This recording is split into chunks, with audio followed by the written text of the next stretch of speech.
Ladies and gentlemen, fight fans all around the world, let's talk some boxing. So I want to make a discrimination between boxers of yesteryear and boxers of today.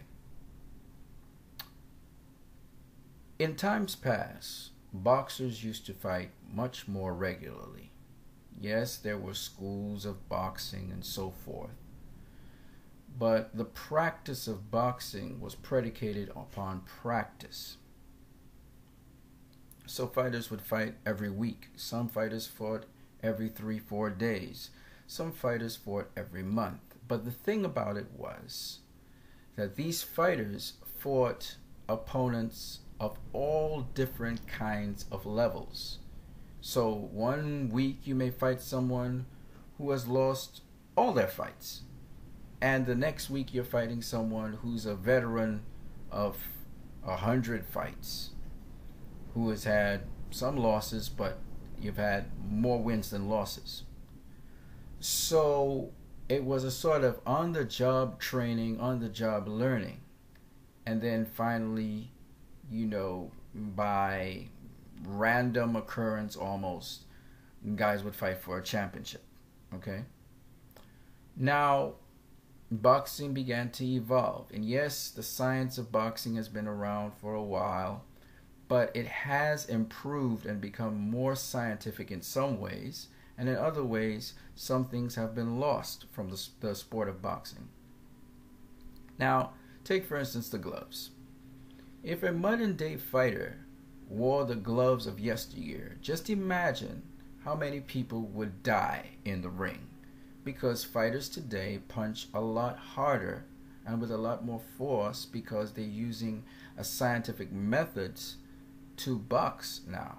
Even though it's still old school, there are many different methods such as dietetics and nutrition and health that are playing a role now in the modern boxer athlete. But what I really want to say is that while in yesteryear the boxers fought more frequently, you have to remember something else. The boxers today also follow that model to some degree. But there is a sort of matchmaking system that helps that boxer to develop on the job in a more organized way, so that there are levels today in boxing. Whereas in yesteryear, in the early inception and in the early runnings of boxing, there weren't really levels. You fought just about anyone, and you learn from that. Now, there are a number of points you need to understand. As you come out of amateur boxing into pros, you fight very regularly. But as you move up in levels, especially when you become a contender, you do not fight as regularly. In fact, in the early parts of your career, you don't even know who you're going to fight next until you end up in the ring to fight them. So it's very much like the old system, except as you move up in levels, you begin to get matched up with competition that will improve your skills and abilities as you progress. And this is where the role of the matchmaker makes a big difference in the present age of boxing. Now, all in the times of Muhammad Ali and so forth, there were matchmakers, and Muhammad Ali was also brought along in his career as Joe Frazier and so many others. Of course, in the early days, the days of Jack Johnson and guys like Sam Langford, it was a little different. Barbados Walcott, etc. But as the sport of boxing evolved, boxers didn't fight as frequently. Now, even in the modern era, even in the times of Sugar Ray Robinson, in the times of Rocky Marciano, etc., boxers would have what we call non-title stay busy fights. And we've seen it also in records with Mexican fighters, some great Mexican fighters like Julio Cesar Chavez, like Canelo Alvarez, etc., where they had to have some stay busy fights in Mexico or wherever they be, And these opponents are not necessarily on their level to push them further. It's just to give them some practice. Now, in this age, you don't need to do all of that. You don't need to have stay busy fights. And fighters prepare for their named opponent at the very highest level. And they take weeks to train, get ready, so that they're sharp. You will notice, if you paid attention, that boxers have become more sharp in how they apply their craft. They're actually a lot sharper than the boxers of way back when. Again, you just have to go watch film on boxers from back in the day to boxers now. Boxers now are actually a lot faster, and they have greater stamina for the amount of rounds that they go, so they have less fatigue. And they also have a built-in system where now the boxers of today are not only skilled in their craft, but they have business savvy. So they also know how to market themselves.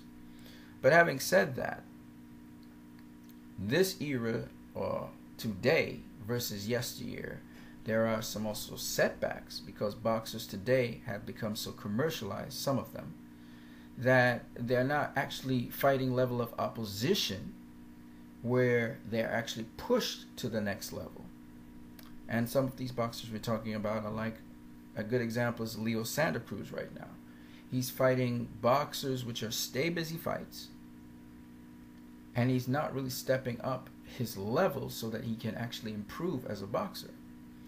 And so these are important things. Of course, how a boxer has moved along in his career is important as well. Maybe sometimes the boxer cannot go to the next level. Maybe they have reached and gotten a championship belt, but they're not fully developed as yet.